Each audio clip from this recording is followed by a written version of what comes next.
বিচারাধীনের তালিকা থেকে প্রায় ২৭ লক্ষের নাম বাদ। এবার আর তাদের ভোট দেওয়ার সম্ভাবনা কার্যত রইল না।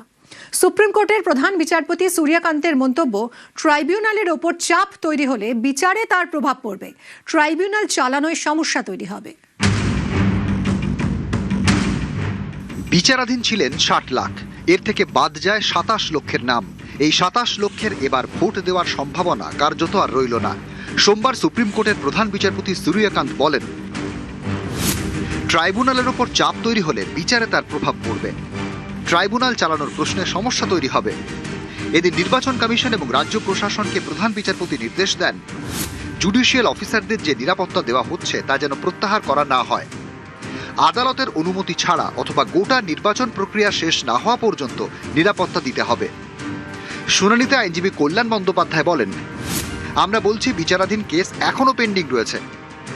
তখন বিচারপতি জয়মাল্য বাগচি বলেন, জুডিশিয়াল অফিসাররা সব বিচারাধীনের তালিকা শেষ করেছেন, ১-২ দিন বেশি সময় লাগলেও তারা কাজ করেছেন। তখন ফের কল্যাণ বলেন, বিচারাধীনের তালিকা ক্লিয়ার হয়নি, এখনো পর্যন্ত ১৬ লক্ষের আবেদন ফাইল হয়েছে, তাদের অন্তত ভোট দিতে দিন। বিচারপতি বাগচি বলেন, কলকাতা হাইকোর্টের প্রধান বিচারপতি রিপোর্ট বলছে ৩৪ লক্ষেরও বেশি আবেদন জমা পড়েছে। আইনজীবী বিকাশ রঞ্জন ভট্টাচার্য তখন বলেন, যাদের আবেদন গ্রহণ করা হয়েছে তাদের সবাইকে এবার ভোট দিতে দেওয়া হোক। এর প্রেক্ষিতে বিচারপতি বাগচি বলেন, অন্তর্বর্তীকালীন অনুমতি দেওয়া যায় না। এরপরে প্রধান বিচারপতি বলেন, আমরা সেক্ষেত্রে জুডিশিয়াল অফিসারদের নিয়োগের আগের অবস্থায় ফিরে যাব। মামলাকারীর আইনজীবী শ্যাম দিওয়ান বলেন, আগামী ১ সপ্তাহে যদি ভালো অগ্রগতি হয় তাহলে কনসিডার করা হোক, একটা সাপ্লিমেন্টারি তালিকা প্রকাশ করা হোক। তখন শীর্ষ আদালত জানায়, আমরা সেটার দিকে নজর রাখছি। কমিশনের আইনজীবী বলেন, আবেদন চলতে পারে, এটা কন্টিনিউয়াস প্রসেস। এই সময় প্রধান বিচারপতি বলেন, আজকে একটি আবেদন এসেছে, তারা ভোট দেওয়ার সুযোগ চাইছেন, সেরকমভাবে কিছু মানুষ নাম বাদ দেওয়ার জন্য আমাদের কাছে আসতে পারেন, এর জন্য আমরা একটা ব্যালেন্স করার চেষ্টা করছি। তখন আইনজীবী কল্যাণ বন্দ্যোপাধ্যায় বলেন, বাংলার মানুষ আপনাদের দিকে তাকিয়ে রয়েছেন, ৩৪ লাখ মানুষ আবেদন করেছেন, মানে তারা বৈধ ভোটার। অর্থাৎ প্রশ্নটা রয়েই গেল, বিচারাধীন তালিকা থেকে বাদ যাওয়া ২৭ লক্ষ ভোটার কি এবার ভোট দিতে পারবেন? এ নিয়ে কোনো নির্দেশ এদিন দেয়নি সুপ্রিম কোর্ট। যেহেতু ট্রাইব্যুনালটা সুপ্রিম কোর্টের নির্দেশে তৈরি হয়েছে, ৩৪ লক্ষ লোক অ্যাপিল করেছে, তাহলে এই ৩৪ লক্ষ লোকের অ্যাপিলে যদি বৈধতা পাওয়া যায়, যদি তারা ভোটটাই দিতে না পারে, তাহলে তাদের কিছুই বাকি থাকছে না। আমরা জানি 132-তে তার পাওয়ার হচ্ছে আনলিমিটেড। সেই অর্ডারটা যদি হয় তাহলেই কিন্তু এই যারা মানুষ যদি বৈধ হিসেবে ঘোষিত করবে তাদেরকে, তারা ভোট দেওয়ার জায়গা তৈরি হবে। আজকে তো যেটা মনে হচ্ছে সুপ্রিম কোর্ট সেই পাওয়ারটা ব্যবহার করার দিকে ইঙ্গিত দিয়েছে। দেখা যায় যে ট্রাইব্যুনাল বললো যারা বৈধ ভোটার, তাহলে যদি ভোটটাই দিতে না পারে তাহলে তো 132 পাওয়ারটার কোনো গ্রাউন্ড লেভেলে ফাংশনিং বা মানুষ এফেক্টিভনেস পেত না। সেটা সুপ্রিম কোর্ট বলেছে, they will consider that article 132 যদি তারা এই যে আমাদের ইলেকশন রুল সেটা বাইপাস করে এই যারা বৈধ ভোটার হিসেবে ডিক্লেয়ার হবে তারা যেন ভোট দিতে পারে। অনেকের মতে আগেই সুপ্রিম কোর্টের মন্তব্যে ইঙ্গিত মিলেছে, বিচারাধীন তালিকা থেকে যাদের নাম বাদ গিয়েছে তারা ট্রাইব্যুনালে আবেদন করতেই পারেন, কিন্তু এবার তাদের ভোট দেওয়ার কার্যত আর সম্ভাবনা নেই। গত শুক্রবার বিচারপতি জয়মাল্য বাগচি বলেন, আমরা বৃহত্তর আর্কিটেকচার ভাবছি। একটি নির্বাচনের একটি কাট অফ তারিখ রয়েছে, তার বাইরেও একটি সাংবিধানিক অধিকার রয়েছে। ভোটার তালিকায় থাকা এবং পরবর্তী নির্বাচনে ভোট দেওয়া সেটি অনেক বেশি স্থায়ী এবং বৃহত্তর বিষয়। প্রধান বিচারপতি সূর্যকান্ত বলেন, আপনারা তো স্থায়ীভাবে বঞ্চিত হচ্ছেন না। নিউজ 18 বাংলা। নাম বাদে স্বেচ্ছা মৃত্যুর আবেদন জানিয়েছেন আরামবাগের ৬ জন। মহকুমা শাসকের মাধ্যমে স্বেচ্ছা মৃত্যুর আবেদন, সব নথি দেখানো সত্ত্বেও নাম বাদের অভিযোগ। আবেদনকারীদের মধ্যে অবসরপ্রাপ্ত শিক্ষিকাও আছেন। রাষ্ট্রপতিকে জানানোর জন্য আমরা এসডি অফিসে যাচ্ছি, এসডি অফিসের মাধ্যমে আমরা জানাবো। যদি এত কিছু থাকার পরেও আগামী দিনে আমাদেরকে ডিটেকশন ক্যাম্পে থাকতে হয়, তার থেকে তো মৃত্যু নেওয়া ভালো। তাই রাষ্ট্রপতিকে আবেদন করবো আমরা, তার থেকে আমাদের স্বেচ্ছায় আমাদের মৃত্যুর অর্ডার দেওয়া হোক, আমরা মরে যাবো। বেঁচে থেকে লাভ নেই, যদি ডিটেকশন ক্যাম্পে দেয় তার থেকে মৃত্যু নেওয়াই ভালো। ভোটার লিস্টে সমস্ত কিছু ডকুমেন্টস আছে, তাতে যদি আমাদের নাম বাদ যদি যায়, আমাদেরকে সেই আসামের মধ্যে ডিটেনশন ক্যাম্পে যেতে হবে। সেই জন্য ওরা রাষ্ট্রপতির কাছে আবেদন করছে যে তার চেয়ে আমাদের স্বেচ্ছায় যাতে আমাদের মৃত্যু যাতে উনি যেতে অনুমতি দেন। সেই জন্য ওনারা এসডিও এর কাছে যাচ্ছে, এসডিও মারফত রাষ্ট্রপতির কাছে পাঠাবেন। রাষ্ট্রপতির কাছে স্বেচ্ছামুক্তির আবেদন করছে, এটা সম্পূর্ণভাবে একটা নাটক। আর এই নাটকে যারা ওদেরকে দিয়ে করাচ্ছে তারাও এর সাথে জড়িত আছে। একটা স্বতন্ত্র দপ্তরকে অপমান ছাড়া কিছু নয়। যার নাম বাদ গেছে সে তার নাম বাদ যাওয়ার কারণে আইডেন্টিটি প্রুফ দিতে পারেনি, বাদ গেছে। ভবিষ্যতে কি আইডেন্টিটি প্রুফ দেবে, চেষ্টা করবে। ট্রাইব্যুনালে তো আছে এখনো নাম, অসুবিধা তো কিছু নেই। সুতরাং এ নিয়ে অত মাথা ঘামাবার কিছু নেই। স্বামীর পোস্টাল ব্যালটের ঝামেলায় স্ত্রীর মৃত্যু। অভিযোগ, রায়গঞ্জে দৃষ্টিহীন এবং বিশেষভাবে সক্ষম এক বৃদ্ধকে ফাঁকা ঘরে ভোট দিতে বলেন বিএলও। বিজেপিতে ভোট দেওয়ার জন্য তিনি চাপ দেন বলে অভিযোগ। বিএলও অবশ্য এই অভিযোগ মানতে নারাজ। এই নিয়ে শুরু হয় ঝামেলা। অসুস্থ হয়ে পড়েন ভোটারের স্ত্রী, তিনিও দৃষ্টিহীন। হাসপাতালে নিয়ে গেলে তাকে মৃত ঘোষণা করা হয়।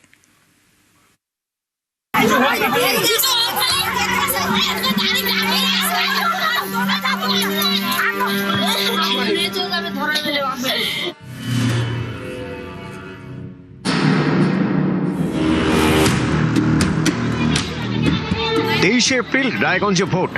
তার আগে সোমবার থেকে পোস্টাল ব্যালটে ভোট শুরু। এই ভোট নিয়েই সোমবার অশান্তি, ভোটারের স্ত্রীর মৃত্যু।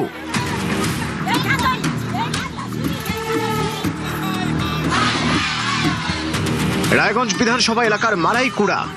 এখানকার বাসিন্দা আকালু হোসেন, বয়স 85, দৃষ্টিহীন, হাঁটতেও পারেন না। আকালুর স্ত্রী তসলিমানও দৃষ্টিহীন, তার বয়স 62। যেহেতু আকালুর বয়স 80-র বেশি, দৃষ্টিহীন এবং বিশেষভাবে সক্ষম, তাই তার জন্য পোস্টাল ব্যালটে ভোট দেওয়ার ব্যবস্থা করে নির্বাচন কমিশন। সেই মতো সোমবার আকালুর বাড়িতে যান বিএলও অরূপ সুর রায়, তার সঙ্গে কমিশনের 3 প্রতিনিধি। অভিযোগ, ভোটের সময় আকালু ছাড়া সকলকে ঘর থেকে বেরিয়ে যেতে বলেন বিএলও। এতে আপত্তি করেন দৃষ্টিহীন আকালুর মেয়ে, কিন্তু বিএলও নাকি কোনো কথাই শুনতে চাননি। অভিযোগ, তিনি আকালুকেই ভোট দিতে বলেন। এরপরেই বাড়ি থেকে বেরিয়ে বিষয়টি সকলকে জানান আকালুর মেয়ে। বেঁধে যায় গোলমাল। ঘটনাস্থলে পৌঁছয় পুলিশ, কেন্দ্রীয় বাহিনী। অভিযোগ, এসবের মধ্যে অসুস্থ হয়ে পড়েন আকালুর দৃষ্টিহীন স্ত্রী। রায়গঞ্জ মেডিকেলে নিয়ে গেলেও বাঁচানো যায়নি। বলছে কি আমাকে নাকি ভোট দিতে লাগবে, না দিলে এদেরকে তুলে নিয়ে যাবে। আমি দিব, আমার মা অসুস্থ, দেখতে পাই না। বলছে না, ওনাকে দিতে হবে, ওনায় না দিলে আমি না ওদেরকে উঠিয়ে নিয়ে যাবো। ওরা অফিসার গুলা বলেছিল, ওই ভয়ে তো আমার মা স্ট্রোক করে মারা গেছে। আমার মায়ের মৃত্যুর জন্য ওরাই দায়ী। এই ঘটনার পর ক্ষোভে ফেটে পড়েন স্থানীয়রা। তাদের অভিযোগ, বিজেপির হয়ে ভোট চুরির চেষ্টা করছিলেন বিএলও, তাকে আটকে রাখা হয়, বন্ধ হয়ে যায় ভোট গ্রহণ। আমরা এরা যে ভোট করতে আসছে প্রথমত কোনো পার্টিকে জানায়নি, এখানে বুথ এজেন্টদেরও জানানোর চেষ্টা করেনি, কারণ ফাইন এরাই বিজেপির সবকিছু করবে। হঠাৎ করে আসছে, তাহলে কি এটা ভোট চুরি করতে আসছে? ওই বাড়ির লোককে বলেছিলাম আমি সকালবেলায় যে আজকে আসবে, ওরা বলছে যে কেন আমি আগের থেকে জানাইনি এদেরকে। ওদের সন্দেহ যে ভোট জানানো হয়নি, কোথায় পড়বে না পড়বে ওরা জানে না। আকালুর বাড়িতে যান রায়গঞ্জের তৃণমূল প্রার্থী কৃষ্ণ কল্যাণী, ধমক দেন বিএলওকে। আপনার কি ভোট দেওয়ার অধিকার আছে? তাহলে আপনি কেন বাড়ির লোককে বের করে আপনার ভোটটা দিতে গেলেন? বাড়ির লোক, অন্ধ লোক উনি দিবে না, তাহলে আপনার অফিসে ভোটটা দিয়ে দিতেন বিজেপিকে, তাহলে তো কমসে কম প্রাণটা হয়ে যেত না। আপনি বিজেপির কৃতদাস হয়ে এখানে কাজ করতেছেন, তো একদম মামলা হবে। ভোট নিতে আসছেন না দান করতে আসছেন? কেন ওর পরিবার ভোট দিতে পারবে না? অন্ধ ক্ষমতায় আসার জন্য মানে ভোটটা কেড়ে নেওয়ার একটা চক্রান্ত করতেছে, ষড়যন্ত্র করতেছে। আপনারা সজাগ থাকুন, এরা ছলে বলে কৌশলে ষড়যন্ত্র, এদের কাছে মানুষের মৃত্যুর কোনো মূল্য নেই। অবিরাম এখনই ওনাদেরকে গ্রেফতার করতে হবে। আমি যে প্রথম যে শুনেছি কি ওখানে অসুস্থ হয়ে গেছিলেন উনি, আমাদের টিম ভালো করে গিয়েছিল, ওনার এজ একটু বেশি ছিল, উনি আগে থেকে অসুস্থ ছিলেন। পোস্টাল ব্যালটে ভোট হয় কিভাবে? প্রথমে ভোটারের বাড়িতে বিএলও যান। রাজনৈতিক দলগুলির এজেন্টরা যেতে পারেন, আবার নাও যেতে পারেন। ভোটার বলে দেন তার হয়ে কে ভোট দেবেন। ভোটারের থেকে বিএলও প্রয়োজনে জানতে চাইতে পারেন, সংশ্লিষ্ট এই ব্যক্তি আপনার হয়ে ভোট দেবেন তো? এই ব্যক্তির উপর পূর্ণ আস্থা আছে তো? কোনো রকম চাপে পড়ে বা ভয়ে এই ব্যক্তিকে দিয়ে ভোট দেওয়াচ্ছেন না তো? ভোটার সম্মতি দিলে সংশ্লিষ্ট ব্যক্তি ভোট দেন। অভিযোগ, রায়গঞ্জে সব কিছুই হয়নি, দৃষ্টিহীনকেই নাকি ভোট দিতে বলেন বিএলও, জানিয়ে গোলমাল। এর মাঝে পড়ে ভোটারের দৃষ্টিহীন স্ত্রী প্রথমে অসুস্থ হয়ে পড়েন, তারপর মারা যান। রায়গঞ্জ থেকে মুক্তা সরকার, নিউজ 18 বাংলা। ধর্মের নামে ভয় দেখাচ্ছে তৃণমূল, তোপ অমিত শাহের। ধর্মের নামে বিষ চড়াচ্ছে বিজেপি, পাল্টা সরব মমতা বন্দ্যোপাধ্যায়। अभी अभी मैं दीदी का एक भाषण सुन रहा था, वो यहाँ के बहुमत समाज को डरा रही थी, अगर टीएमसी नहीं होगी तो बहुमत समाज का अस्तित्व नहीं होगा। अरे दीदी, सदियों से हम यहाँ रह रहे, आप कौन होती हो हमें डराने वाली? এদের ধর্ম মানে নিজস্ব একটা ধর্ম, বিষবৃক্ষ ধর্ম, মানুষের মাথাটাকে খাওয়া। আর সারাক্ষণ ওই আরএসএস এর কিছু গদ্দার আছে, আমি যারা ভালো তাদের সম্মান করি, আর যারাকে মোটা মোটা হদল কুতকুত হয়েছে তাদের আমি সম্মান করি না। কোনো ত্যাগী নয়, এরা ভোগী। যে ছবিটা দেখছেন বরানগরের ছবি। রাতে দফায় দফায় উত্তেজনা বরানগরে। সজল ঘোষ বরানগরের বিজেপি প্রার্থী, সজল ঘোষের থানা ঘেরাওয়ে বিজেপিরই কোন্দল। বিজেপি নেতাকে বাঁশ দিয়ে রীতিমতো মারধর। দেখুন আগে সেই ছবিটা।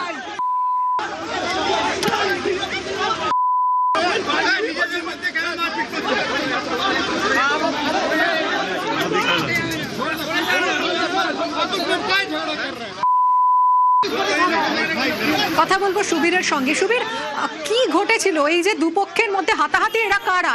এক পক্ষ তো সজল ঘোষের অনুগামী জানা যাচ্ছে, আর বাকিরা কারা?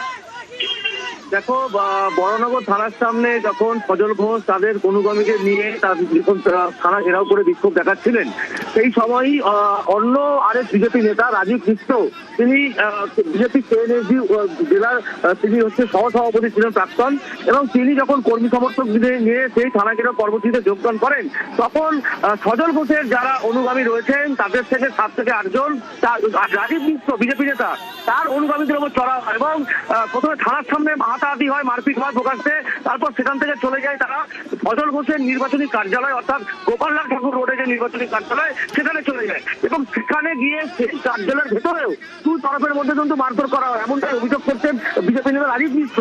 এবং গুরুতর অভিযোগ করছেন তিনি বলছেন যে কেন্দ্রীয় বাহিনী এবং সজল ঘোষের যারা ঘনিষ্ঠ তারা কিন্তু তার যারা অনুগামী রয়েছেন তাদের কিন্তু বেধড়ক মারধর করে, এবং তার প্রতিবাদ করাতেই কিন্তু তার উপরে হামলা চালায় সজল ঘোষের ঘনিষ্ঠরা। এবং ইতিমধ্যেই 8 জন বিজেপি কর্মীর নামে মহানগর থানায় অভিযোগ দায়ের করেছে রাজীব মিশ্র, এবং নির্বাচনী কার্যালয়ের সামনে তাকে বাস, লাঠি, রড একেবারে। এবং যে ছবিটা সামনে এলো তার নিঃসন্দেহে বিজেপির জন্য অস্বস্তির, কারণ সামনেই ভোট, তার আগে বিজেপির কোন্দল একেবারে প্রকাশ্যে। কেন্দ্রীয় বাহিনী আমাদের ছেলেদের ভেতরে মারধর করেছে, সজল ঘোষের যারা সহকারী থাকে, আর আমাকে জিএলটি রোডের ওপর ফেলে বাঁশ দিয়ে ইট দিয়ে মেরেছে। কেন্দ্রীয় বাহিনী? না না না, বিজেপি কর্মী। হেমন্ত সাউ, রাজকিরণ দাস, কৃষ্ণা দাস, তারপরে সানি দে, বিজেপির লোক, সজল ঘোষের লোক, সজল ঘোষপন্থী যাদের। আপনি কি আতঙ্কিত? নিশ্চিত করে। রাজীব মিশ্র বিজেপির নেতা কবে হয়েছে আমি জানি না। রাজীব মিশ্র কবে বিজেপির নেতা হয়েছে আমার জানা নেই। আমি বলবো, সময় হলে বলবো, আমি পুরোটা জেনে বুঝে তারপর বলবো। রাস্তা, হাসপাতাল, রেল স্টেশন, বাগদার ভোটারদের নানা দাবি, প্রার্থীদের মুখে প্রতিশ্রুতি। প্রত্যেকবারই ভোটে আসলে প্রতিশ্রুতি দিচ্ছে, কিন্তু সেটা ভোট চলে গেলে সেটা আর কোনো ধামাচাপা দেওয়া পড়ে যাচ্ছে। উত্তর 24 পরগনার বাগদা ঠাকুরবাড়ির এলাকা, মতুয়াদের খাস তালুক। বাগদা মূলত কৃষি প্রধান এলাকা। এখানে অধিকাংশই কৃষক, চাষবাস করে দিন চলে। অভিযোগ, ঘাম ঝরিয়ে চাষ করলেও ঠিকঠাক ফসলের দাম মেলে না। শুধু এই সংরক্ষণ ব্যবস্থা নেই বলে, সংরক্ষণ ব্যবস্থা যদি থাকতো আজকে চাষিরাও উপকৃত হতো। যে যখন আসে সে তখন গাল ভরা দেয়, সব দলই সব করে দেবো। বাগদায় নেই রেল লাইন, নেই কোনো রেল স্টেশন, যেতে হয় 20 কিলোমিটার দূরে বনগায়। দীর্ঘদিন ধরেই তাই স্টেশনের দাবিতে সরব বাগদার বাসিন্দারা। সত্যি সত্যি আমাদের রেল লাইনের অবশ্যই রেলের প্রয়োজন। যে কতখানি যে আমরা ভুক্তভোগী, সে রাত্রেবেলা যখন আমরা বেরোই কলকাতায় মার্কেটিংয়ে, আসবার সময় বনগাঁয় যে মুক্তপুরে রাস্তাঘাটের যা পরিস্থিতি, সত্যি সত্যি আমাদের ট্রেন লাইনের অবশ্যই প্রয়োজন। প্রতি বছর এক একজন এক রকম বলেন, কিন্তু বাস্তবটা কখনো রূপ দেয় না। বাস্তবে যদি আমাদের ট্রেন লাইন হয় আমরা উপকৃত হব। বাগদা গ্রামীণ হাসপাতাল স্থানীয়দের বড় ভরসা। বাসিন্দাদের দাবি এই হাসপাতাল আরো উন্নত করা হোক, আনা হোক অত্যাধুনিক সরঞ্জাম। এই বাগদায় পাকা সেতুর দাবিও দীর্ঘদিনের। বাগদায় বিভিন্ন এলাকায় এখনো বাঁশের সেতু, বর্ষায় দুর্ভোগের এক শেষ। আবার কোথাও ব্রিজের বেহাল দশা। অভিযোগ কোথাও কোথাও ব্রিজ তৈরির পর সংস্কারই হয়নি। প্রত্যেকবার ভোট আসে, ভোট যায়, সে নির্বাচনী পঞ্চায়েত ভোট হোক আর বিধানসভা ভোট হোক, আমাদের রাস্তার বেহাল দশা। এই রাস্তা যাতায়াত করতে গিয়ে অনেক সময় দু একটা গাড়ি পাল্টিও খেয়ে যায়, অনেক চাষিদের ভ্যান উল্টেও পড়ে যায়। আশ্বাস প্রত্যেকবার দেয়, কিন্তু আসে ভোট যায়, কিন্তু কখনো রাস্তার প্রতীক আমরা পাই না। স্থানীয়দের নানা দাবি, প্রার্থীদের মুখে প্রতিশ্রুতি। খুব কম সময় পেয়েছি আমি বাগদার জন্য কাজ করবার জন্য। আমাকে অন্তত 5 বছর সময় দিতে হবে।